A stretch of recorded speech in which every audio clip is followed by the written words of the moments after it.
Everything said on this podcast is entirely for entertainment purposes only. This is satirical and should not be considered clinical advice in any situation. Please use your own clinical judgment, using your own knowledge, expertise, and research. Consult with your local eye department if you are unsure, and always act in the best interest of the patient. Do not listen to the things that we say and take it seriously. Hi guys, welcome back to another episode of Glasses Half Full. We are again very grateful to have Dr. Sajjad Mahmood with us. Hope you really enjoyed our last episode with him. This is just a continuation of that, part two, listening and focusing a little bit more on light therapy and dry AMD. Hello again. So let's move on to, I guess, dry AMD. So one thing when I come across patients, you see a lot of patients with drusen, and especially, well, you see peripheral and you see a lot, obviously, in the macular region. When is drusen just a bit of drusen, and when is it dry AMD? And is it always dry AMD, or is it sometimes just a bit of drusen they need to monitor? Okay, so this is partly about terminology. So drusen, one terminology doesn't consider drusen, all types of drusen, age-related macular degeneration. So small, discrete, hard drusen have been defined as age-related maculopathy, but age-related macular degeneration is basically larger drusen, soft drusen, intermediate or larger drusen, with second and then associated changes in the retinal pigment epithelium, pigment hyperplasia, and loss of pigment. Now, I'd say it becomes, from a practical point of view, it becomes hard to actually apply that. And the way I would consider it is drusen build up because of age-related changes. Age-related changes in cellular metabolism, the ability of the cells to recycle extracellular material, waste material. And so just the presence of drusen, whatever type they are, is a marker that the cells are not working as well. Yeah. And drusen, I prefer personally the classification of the age-related eye disease study, and this looks at drusen in terms of sizing and grades of disease.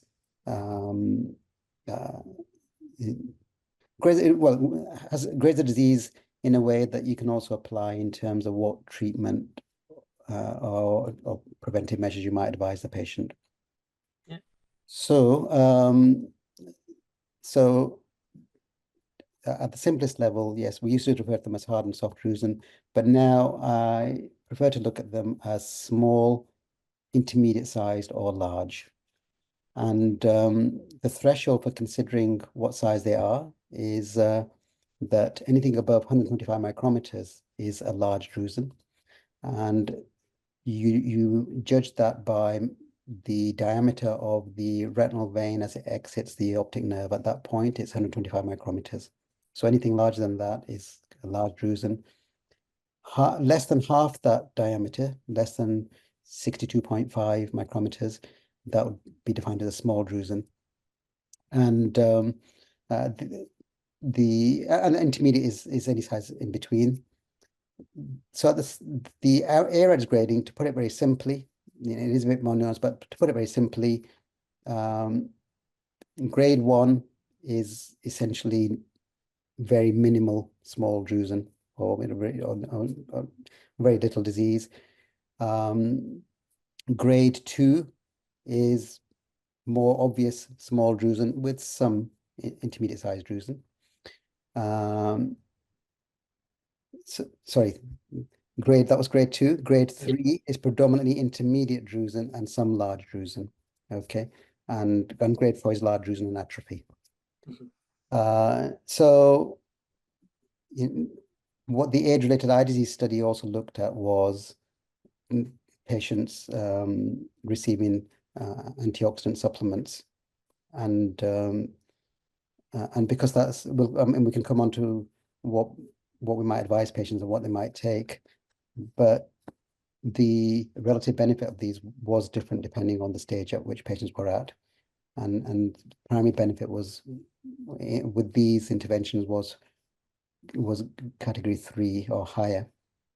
So that's my personal preference in terms of classifying it. So just in terms of drusen sizing, that's roughly speaking how we classify it. But as well as drusen, the other features we'll see is pigment abnormalities. So you'll see pigment hyperplasia and pigment migration. So you see clumping of pigment in places, pigment migration into the retina, and atrophy. And in the early stages, like I said in the last meeting, you'll get incomplete atrophy of the retinal pigment epithelium, leading on to complete atrophy. And at that point, you get geographic atrophy.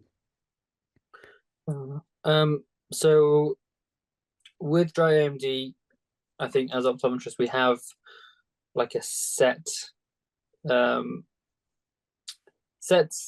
ways of advising patients with managing the dry AMD, given that we don't know of any available treatments. So I guess we can call these non-intervention methods of managing dry AMD.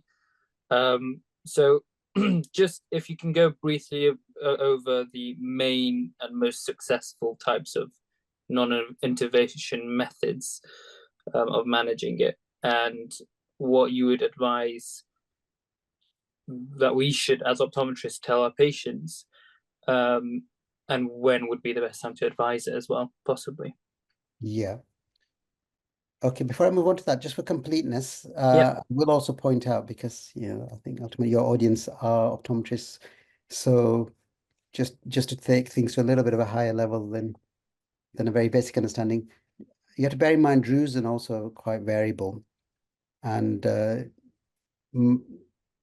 what generally gets referred to as drusen is deposits that are building up under the retinal pigment epithelium. But you also see drusen that build up above the retinal pigment epithelium, and these are called subretinal drusenoid deposits.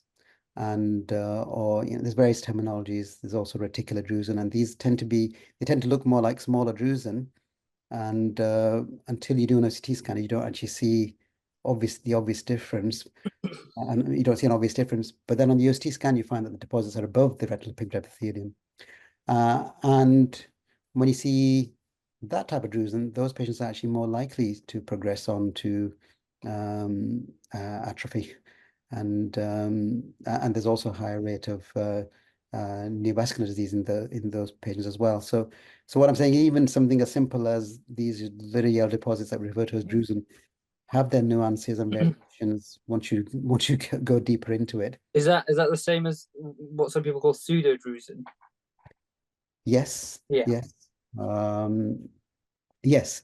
But I don't think that's a great terminology. It implies that it implies that this a true drusen and a pseudo drusen. Yeah. No, it's just an anatomical difference.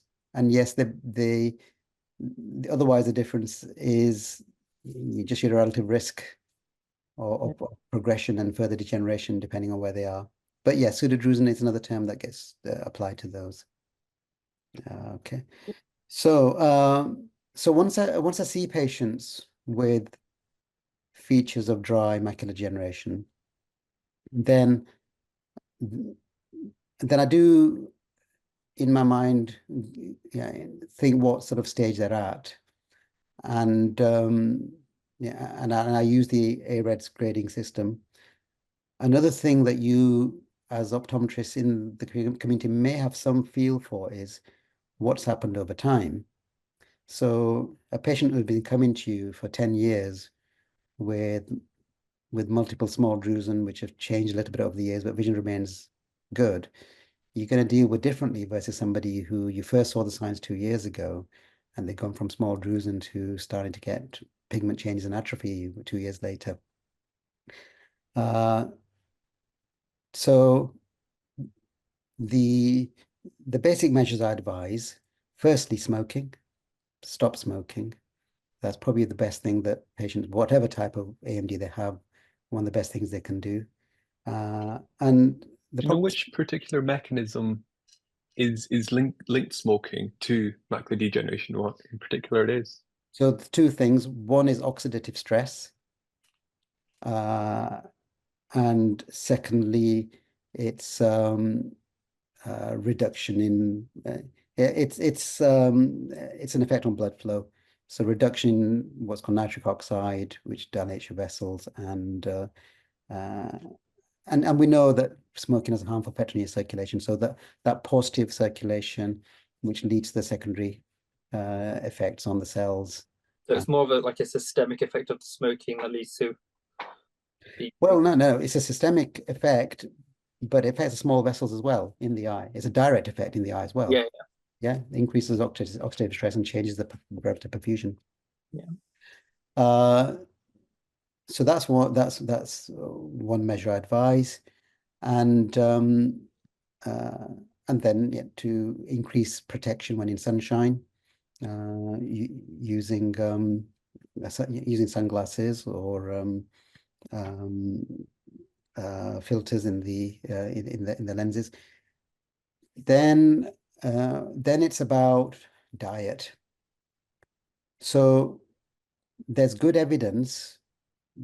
There's good from big demographic studies that patients with the right things in the diet over time show less progression from early stages to late stages of disease. And I'd summarize that as vegetables and eggs. In particular, it's vegetables that have a high level of carotenoids. And what I particularly like giving my patients is the Macular Society produces a booklet called Nutrition and Eye Health. So although I'll explain these things verbally, to give them written information is always helpful. And so there's a booklet they produce which gives a list of good things to get into the diet and their relative levels of carotenoids. And top of the list is dark green leafy vegetables like kale, spinach, even lettuce. Lettuce actually, lettuce is good. And peppers. So brightly colored vegetables like peppers. It's about having color in your plate. That's another term that we use. Yeah. And there's truth in that because it's the pigments that cause color that get well, some of that is from some of that is from the carotenoids that get converted to macular pigment. And the other thing is eggs have lutein, which is beneficial. Fish oils, diet, there's evidence of benefit from dietary sources of fish oils, but not from supplementation. So early stage, and that I would say REDS category 1 and 2, I advise good diet. And now it's popular amongst optometrists to, even at an early stage, advise patients on supplements and to consider supplements of just lutein, zeaxanthin. And there's a few variants of that. A very popular one is called Mecha Shield, but there's other very similar ones. And I would say if you look at the dose of lutein, zeaxanthin in these, it's actually not that difficult to get those doses into your diet, just through vegetables, eggs, that sort of thing. So I don't think patients should be obliged or feel obliged to take supplements at that stage, especially if also they've not shown much change over the years. Yeah. Then they're just spending money on supplements when the dietary measures are going to be benefit to their eye and generally. But if it's a lifestyle choice. If you want to take supplements, then I'm not going to object to that because you're not going to generally do yourself any harm. If that's within your budget, everyone has their own choice as to what they spend their finances on, and that's a lifestyle choice. Now, once you get to category 3, when you have predominantly intermediate drusen, and worse. So category 3 and 4, that's when the available data shows that you do benefit from antioxidant supplementation. And that's the age-related eye disease study. And we've got the AREDS-1 study and the AREDS-2 study. And what that did show is that when you're at category 3, then you can reduce your risk of progressing onto, the category 4, when you're going to get more profound vision loss. And also, if you've got late stage disease in one eye but earlier stage disease in the other eye, then it can have a protective effect on the eye that's at an earlier stage. So it's category 3 and higher. I do advise the AREDS2 supplementation, and the doses that are used to achieve that level of antioxidant effect, you realistically can't get in your diet.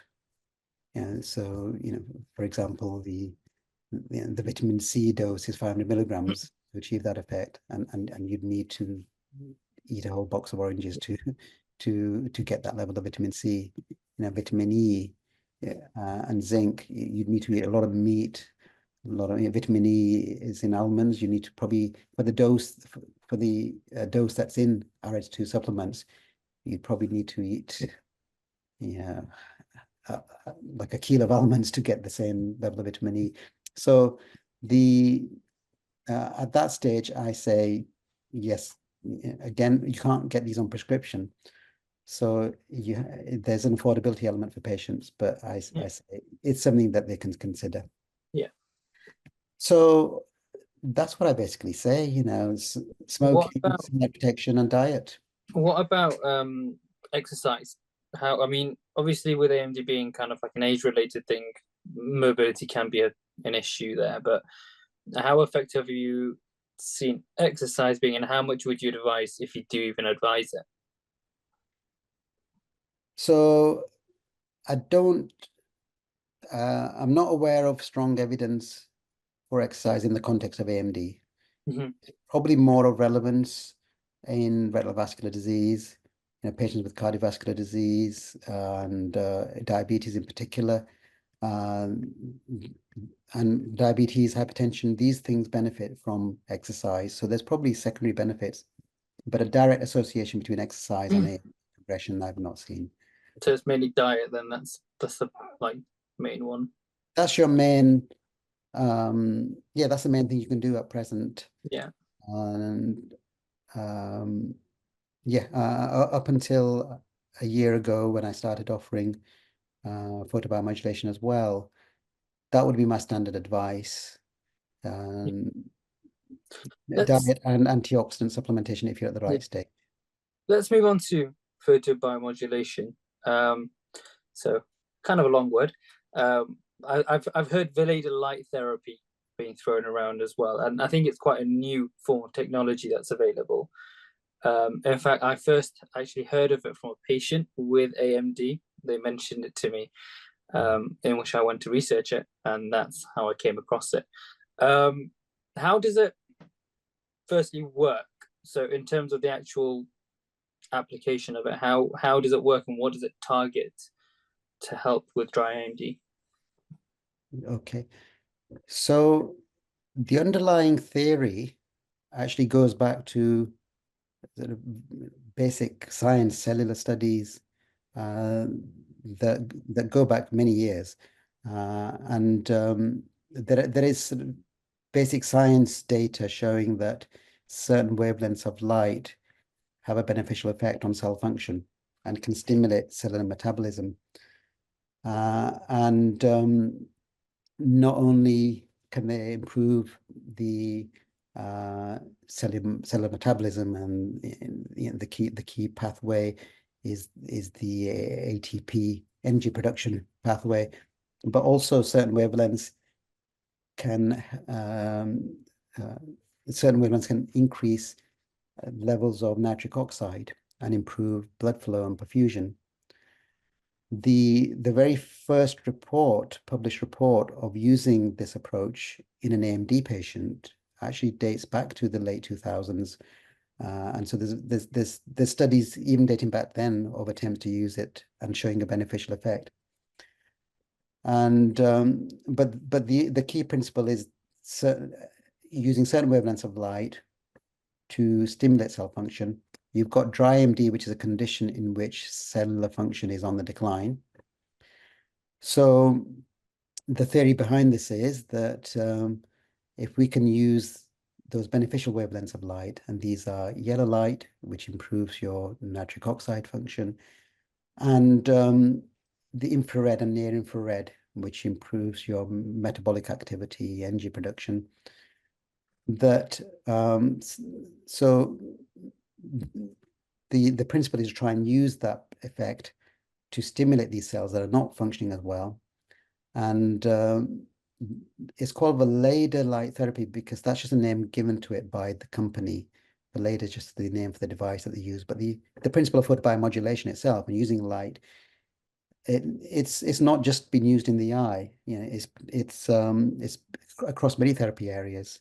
You know, for example, skin disease, eczema, psoriasis, very beneficial effects seen from the use of red light therapy in these conditions. And so, you know, at first glance, when people, you know, we're used to seeing interventions that involve drugs and needles and things, we're not so used to seeing interventions that involve light. And so at first glance, people think, well, what's this?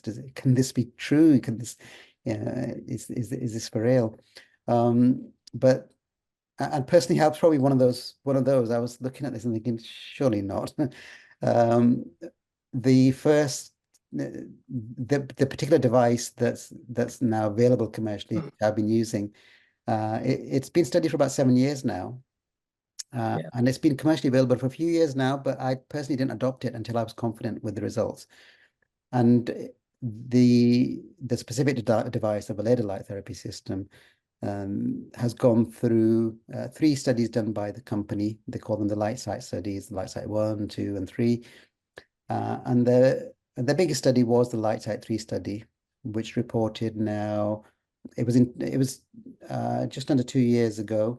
It was reported in 2023, the 2-year results from that. And what convinced me was that the Light Sight 3 study compared giving the light therapy versus not, essentially, versus a sham form of treatment. But the study wasn't just done by the company. The study was done across very reputable centers in the USA, and involving specialist colleagues who I had confidence in. You know, so you're talking about big centers like Duke University, Stanford, New York, and the anatomical data was also independently reviewed by an independent reading center. So the study, I thought, you know, was quite was robust. The numbers, you know, probably what's lacking is the numbers, but still over 100 patients were treated as part of that study. And what the study looked at was patients receiving 3 cycles of treatment with photobiomodulation a year versus sham treatment. 1 cycle of treatment is actually 9 sessions. So 9 sessions spread over about a 3 to 4 week period. And those sessions just take about 5 minutes per eye. It's the cycle through these wavelengths that I mentioned, the yellow, infrared, near infrared. And you know, the earlier study, the very first Light Sight study looked at repeating this twice a year, and then the Light Sight 2 and 3 study looked at doing the cycles 3 times a year. And it's doing the cycles 3 times a year that actually showed the most benefit. And the benefit shown in the Light Sight 3 study was that patients on treatment, on average, showed some visual improvement. And at the end of 2 years, they, on average, had a 5-letter improvement on a logMAR chart. So that's about a line, Yeah. you know, on a logMAR chart, which you don't see with dry AMD normally. You don't see vision improvement with the interventions that that are out there. And the other thing you want to know is, well, what is there any disease modifying effect? Is there any additional benefit? Could the treatment slow down or delay the progression on to late forms of the disease and delay and atrophy? So so this was shown. So patients on the treatment over a 2-year period, the type of patients that were enrolled were those with intermediate stage, category 3 AREDS. So progression onto geographic atrophy at the center of the macula in patients who were on the treatment. So in patients who weren't on the treatment, occurred in 25% of patients after 2 years. Patients who were on the treatment, that reduced to it was about 6.8%.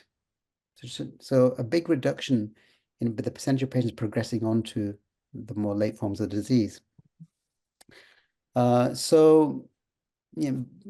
Because and I was looking at this data in around 2023, and I thought, well, having observed this in the background, watching this for a number of years, I'm now seeing data that I'm finding it hard to criticize it too much. It speaks for itself, and if there's potential in this, the good thing about it is that there's no serious side effects have been reported. Like injections, which have the potential to, unlike injections, which are a drug treatment, can have side effects, inflammation, infection, even sight loss. This has a low downside. And I'm seeing patients all the time with dry macular degeneration and telling them, well, go away, improve your diet, and nothing else I can do. But now, if there's something that I can do, and the treatment's commercially available, then it'd almost be wrong for me not to at least offer patients the option. Because medicine is about making patients aware of whatever options they have, whether or not those options are available and funded on the NHS. We still have to make patients aware of them. And if I'm in a position to offer it as well, even better. So having seen that data, I decided to start offering the treatment as well. And I've been offering it in Optegra, Manchester since January last year, and also in London since July last year.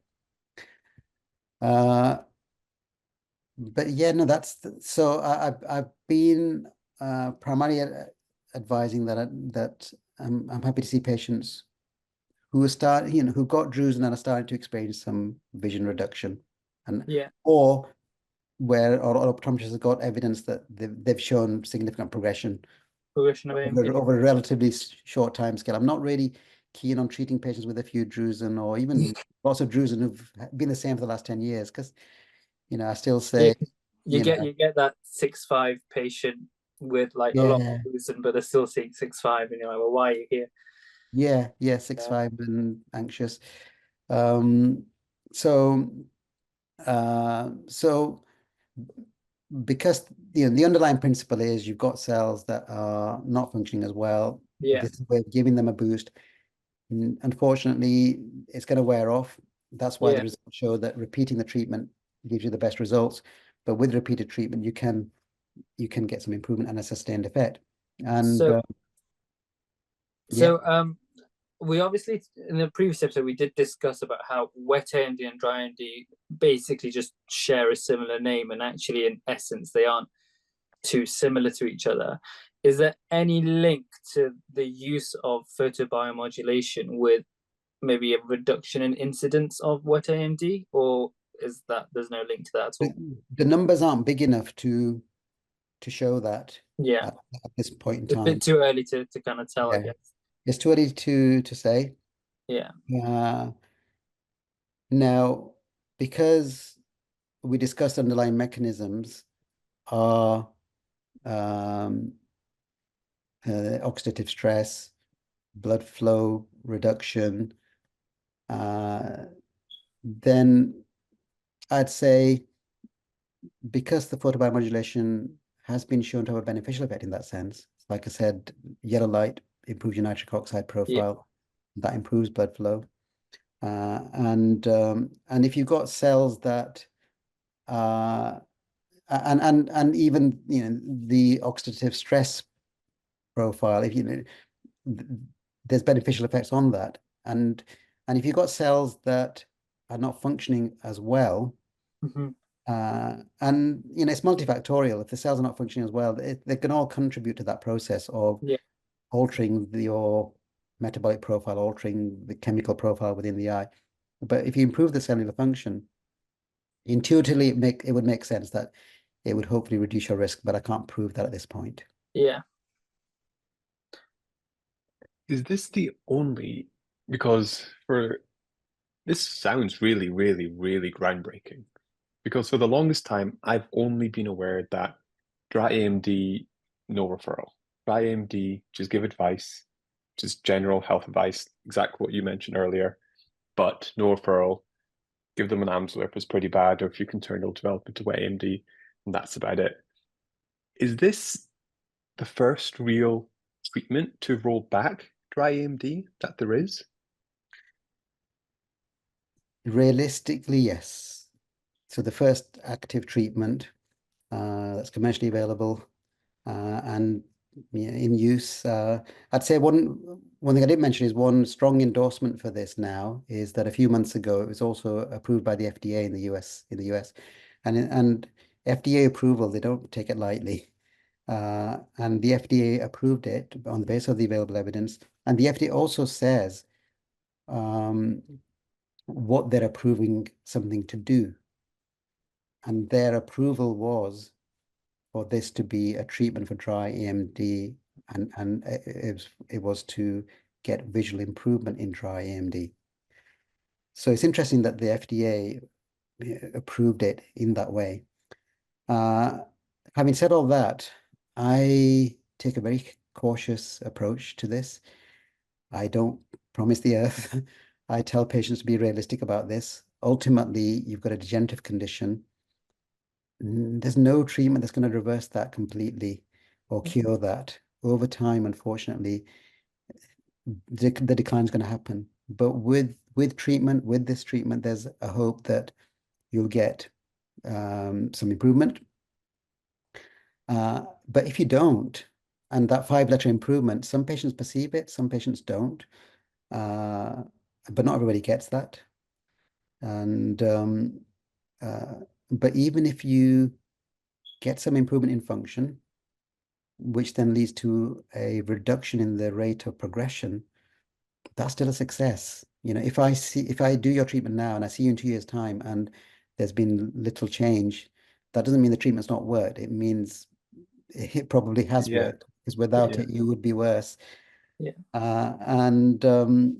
But so I don't, I say oversell it. I do say to patients, this is primarily about stabilization and doing as much as you can to keep your vision at a good level for as long as possible. Any improvement's a bonus, but if we can slow the process, then you are benefiting from the treatment. Having said that, I've had mixed results, but I've seen some quite remarkable results as well. Patients coming back where there has been some reversal of the disease and drusen have gone away.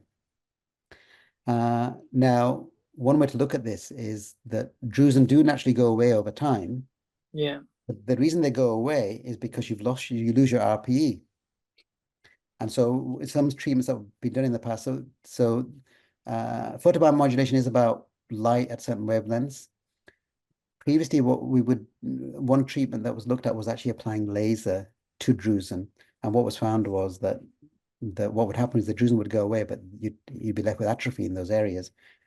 So one way I look at this is that drusen can either go away because you're losing your RPE cells, or drusen can go away because your RPE function is improving. What I'm seeing where drusen are going away in these patients is that it's because their function is improving. The cell, I said in the first lecture that not lecture in our first discussion that the drusen are a sign that normal cellular processes are just not functioning as well. Yeah. If you can improve those processes and the drusen go for that reason, then that's going to have an overall net benefit effect. And that's what I've been seeing. So not in everybody, but many patients, reduction in drusen, many patients with improvement in vision. I've had patients who very clearly themselves have noticed that improvement. I've had a patient come back who says they hadn't told their optometrist that they were having the treatment, went to their optometrist for a checkup and were asked, what's happening? Your vision's improved, or, you know. And then he revealed to his optician that he'd had the treatment. And I thought that was an interesting sort of good news story. Because that's an objective measure. Somebody who didn't know the patient was having the treatment and has observed the effect. Because patients are going to have they're spending money on this, and so sometimes you think, is it a psychological effect? But we've got objective evidence that it's beneficial. So personally, I've gone from that skepticism a few years ago, which probably so many people have, to then an acknowledgement that there was something in it, based on studies that have been done, to now implementing it in my practice and then seeing the benefits and reaching a point where, personally, I say, when I'm happy to recommend it to a family member or, parents who are affected, then that's my personal hallmark of a treatment that is at a point where I'm happy with it. And certainly it's at that level, I'd be quite happy to recommend it, and like I say, unfortunately, there's two downsides for patients. One is the treatment regime and the inconvenience of having to attend the clinic so many times. And so naturally, there's a geographical restriction, because if it's only available, there's some patchy availability from others as well, not just from myself and Optegra, but it's very patchy around the country. But in Optegra, Manchester and London, there's only so much catchment that you have. But I've had patients come from the South Coast and come and put themselves up in an Airbnb and stay in Manchester for a few weeks to have the treatment. Is it a private treatment that's available at the moment? So patients will have to pay for it. It's not funded by the NHS at the moment. And no, at the moment it's not funded by the NHS, and I think it's only a matter of time, surely. It'll be some years before the NHS has gone through all its process of evaluating it. I know that the company is submitting what it can, submitting all its data. And it'll be up to the NHS to take it through the internal processes to make these decisions. I know that they probably want more data, and what the company is doing now is focusing on real world usage and building up large cohorts of real world data as added evidence. But I can put no timescale on when the NHS might give a view on it at all. Hopefully it will come. To me, this sounds like it's not the most resource intensive procedure, time consuming, absolutely. But I don't see, from the little I do know, and admittedly very little, I don't see why this can't be picked up like the diabetic retinopathy screen protocol, where it's put up in GPs or in other places, because obviously a lot of patients will benefit from this. And then maybe down the line, that's do you think that could be maybe okay? Is it a very technical procedure? No, the treatment delivery doesn't require surgical skill. It's all built into the machine. I think the important thing is to have specialists assessing the underlying disease and ensuring you're a patient, with the right disease profile to benefit, and that you're getting that specialist monitoring over time. But the actual delivery could be done in the community, in optometry practices, but I think it should be guided. It should have a higher level of a higher level of assessment in choosing the right patients. But if it was publicly funded, the demand would be huge, because we're talking about something that's even on a much larger scale than wet AMD treatment, and I think all these things are a factor. I don't think the NHS delays decisions because of cost, but certainly because of the cost, they'd have to be very, very confident that with the evidence base, meeting the thresholds that the NHS sets. And I don't know if they might want more studies and how long that would take. I mean, just looking at what you said regarding how it's not too much of a technical procedure, it makes you think that maybe like in the future there might be some form of accreditation for optometrists to roll it out in community, as you mentioned. Yeah. And with the accreditation, it could just be the kind of burden of ophthalmologists on managing dry AMD could be kind of lifted onto the optometrist. Yes. With that accreditation, a little bit like how IP is doing something similar with infections and things like that. So it feels like a very realistic and relatively in the near future. If we're talking about, I mean, if you're talking about AMD in 15, 20 years, how far it's come, like you could think about in the next 10 to 20 years, something like that might be rolled out nationally. That's quite feasible, and that may be what's required once we reach a point where there's enough awareness of it and public funding of it. One limitation I find at the moment is just lack of awareness. Mm-hmm. I've had many patients come to me saying that I found you from my own research. I looked online and I found this is what you do. But when my optometrist diagnosed it, they told me there was no treatment. Yeah. Then when I asked my optometrist about what I'd seen, they said, don't know anything about it. Or even I'd been referred by my optometrist for a more detailed assessment to the hospital, and then they diagnosed dry AMD, and they told me there was no treatment. So one thing is lack of awareness. So I think you do well with this sort of podcast to spread the word. I'm doing what I can in terms of spreading the word, doing CPD events, and but still there's a lot of work to do just to get that awareness out there. With regards to referral, I mean, maybe Scotland's a bit too far, and obviously with this being a privately funded treatment, would it be feasible for, let's say, people in like optometrists like Sheffield or Liverpool to refer to Optega in your clinic in Manchester? Would that be something that would be possible? Oh yeah, and like I say, if patients are keen, and bear in mind, let's say you have dry AMD, you're starting to see your vision decline. Yeah. You're starting to have difficulty reading. You're starting to reach the threshold for the driving standard. You want to be doing everything you possibly can to maintain your vision or even improve it. And I say this is in the mix now. So along with your diet, your antioxidants, your sunglasses, this is now in the mix. If you want to be doing everything you can to help your eyes. And patients have come from far and wide. So one patient, I've got a patient that comes from Jordan. Oh, yeah, wow. and I've had 2 cycles of treatment now. Come all the way from Jordan because I heard about it. I want it. I've got one patient comes from the US now. Since there's FDA approval, that patient can probably in future stay in the US. But patients have come from far and wide, and yes, the closer they are to the clinics, the less of a burden it is. But I don't restrict anybody based on geography.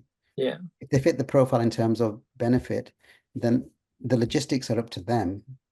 And if they're happy with the travel, then that's up to them. I'm happy to. I'm guessing when you say with regards to whether they're suitable for it, that's more up to you. So let's say as an optometrist, we see dry AMD, you'd see like a decline of like a line in the span of a year, and it'd be like you feel like they might benefit from it, and we'd refer it on to you, in which you do your initial assessment and see whether. Yeah. So it's not. So, and what I try to explain is that this is about trying to improve function of cells that are still there and still have some function. Once you reach the point of geographic atrophy, then there's no cells there to stimulate. Yeah. So if you have geographic atrophy involved in the foveal center, it's not really going to be a benefit. Yeah. And I say if you've got very minimal disease as well, do you really want to be doing that when just focusing on lifestyle would be fine. So what I advise in terms of referral is primarily patients at the intermediate stage. I've set an arbitrary threshold of maybe perhaps aim for 624 vision or better. Yeah. I think by the time you get 636 or worse, there's probably significant atrophy at the center. Yeah. And where an optometrist has been able to do photography or OCT, then I don't mind if there is geographic atrophy as long as it's not at the center. So if they've got primary drusen at the center, but if geographic atrophy away from the center, that's okay. If the geographic atrophy is encompassing the center, then there's not much point. Yeah. So that's the sort of that's my referral I think guide. maybe that threshold that you set, I think, would possibly vary from maybe other consultants that provide this service as well. Before. Yeah. Well, it's more just of a pragmatic. I wouldn't turn away anybody if they were if they were a bit outside that and they wanted an assessment. But I'm just going with what with my experience. I know, once you're below 624, the likelihood of you having geographic atrophy is very, very high. The likelihood of you then benefiting is very low. So when these are questions that patients get asked before they're booked in, do you definitely have dry AMD? Yeah. Roughly what's your vision at? We're not that, if somebody's really keen, wants to be assessed, then I still assess them. They get a free assessment and they only have to pay if they are deemed suitable for treatment and then they're happy with the logistics. So, but to avoid overloading the system, we do set these thresholds. Yeah. I really, really like this. I think this is similar to 2008 for wet AMD. I think, this is going in that direction, the incoming something as non-invasive as this. I think we'll be hearing a lot about this in the future, and I'm really looking forward to hearing more about this. Yeah, I think we've covered quite a good amount about this Valeda Light Therapy, or photobiomodulation as it's correctly, I guess, called, because it's the technology that's used. Thank you very much for your time, Mr. Mahmood. Very, very informative, both on wet AMD and very enlightening on the dry AMD and photobiomodulation. I really hope if any of our listeners wish to learn a little bit more about this or wish to get in touch with you, where should we direct them? What's the best place? So, well, the Optegra website has some information, and dare I say it, you could share my email address to your listeners. You've got my email address, and within the limits of what's possible, if you get flooded with inquiries, I'm happy to try and answer questions. Yeah. Oh, fantastic. Yeah, we'll direct them to the Optegra, and if they want a little bit more, we'll have a chat with you about that. We may not make email public, but we will probably put it. No, we won't make it public for optometrists to get in touch with us, and then we'll forward your email onwards. But I don't think we'll be posting on Instagram or anything like that. Yeah, no, that's fair. Yeah. Okay. The only thing you might want for your listeners, there might be some interest in, just for completeness with dry AMD, is you think, well, I've been talking about earlier stages of dry AMD. What about geographic atrophy? You may have heard that there is intravitreal injection therapy for the geographic atrophy stage. Now, that we won't go into too much detail, but there are injectable treatments which primarily target the inflammatory cascade, the complement cascade, counteracting that, because like I said, that's one of the underlying disease processes. So there are two drugs that are intravitreal injections that are FDA approved and in use in the USA for the last 18 months or so, and but they haven't shown significant functional benefit. They've shown benefit in terms of growth of geographic atrophy lesions, not a modest benefit, maybe about a 15-20% reduction in enlargement of geographic atrophy over time. But this is with an injection every month or every 2 months hugely expensive without any. If you look at the vision profile of these patients over time, then there's not significant functional benefit, except perhaps in patients who atrophy is not yet at the center. Yeah. And also a potential side effect profile from the injections. Now, the European Medicines Agency, and literally in the last couple of weeks, in the UK we have a body called the MHRA that would approve this type of treatment. They've declined to approve those treatments because of insufficient functional benefit in relation to the risk profile. So they're not really going to take off in the UK at this point in time. Yeah. But that's what's on the horizon for late stage disease. Yeah. Potential for intravitreal injection therapy. So I don't think in a way that will come, but in the UK and Europe, not at the moment. Yeah, that's very But hey, interesting. there's optimism for even that stage. So there's optimism for every stage of macular degeneration type treatment, which, yeah, Yes, fantastic. yes. I mean, I was hopeful that these injections may be of sufficient benefit that we could say to somebody, well, whatever type of AMD you have, whether it's wet, we've got treatment, whether it's dry, early stage or late stage, we've got treatment. But what I can say now is we've got good treatment for wet. We've got good treatment now, I think, for early stage dry AMD. Yeah. But for late stage dry AMD, not in the UK yet. Still waiting on Working that. on it still. Yeah. Yeah. Yeah. Fantastic. Thank you once more. We appreciate your time and learned a lot from this. It's yeah, that's us. That's it from us. And we'll see you guys next time. Thank you very much. Thank you. I look forward to seeing the podcast. Thank you.